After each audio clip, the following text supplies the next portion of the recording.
Then if we have time, we may add a little something in at the end, but I want you to get some serious reps with the arm and lapel choke and the arm bar from the mount position. Would you be my partner, please? Okay, so professor's down, I'm gonna be in the mount position. Now, one thing that happens very frequently is the person, when they start to try to escape from your mount, they're gonna turn one way or the other.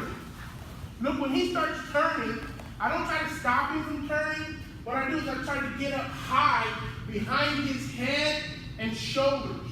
I want my hips literally behind his shoulders, because as I get my leg behind his head and get my hips behind his shoulder, it gives me an advantageous position to kind of keep him in a position where I can attack him. Because believe it or not, it's way easier for me to attack him here than it is when he's flat. So now, one more time, watch that transition. As he turns, look, I open the knee. See, I open the knee, my weight to my hands, and I slid up there. Now from this position, look here, make sure you're in a position where you can see my hands. So any other effect there, please come this side. This hand is gonna come underneath of his top arm. I grab his lapel, and I do like what I call the inside out eyelid. Look, I flip his eyelid like that. I want his lapel flipped up like that. I'm gonna push it down to the ground, and I grip that little hook that I just made. If you don't make that hook, you're gonna grab like this, and sometimes it's very hard to maintain the grip, especially as you start putting pressure on it. So I like to kind of flip it and make a little ridge that I get a hold of. Now this hand is under the arm. Look, I go behind his head to my own forearm, and I start to pull the lapel and climb down towards my wrist, like this.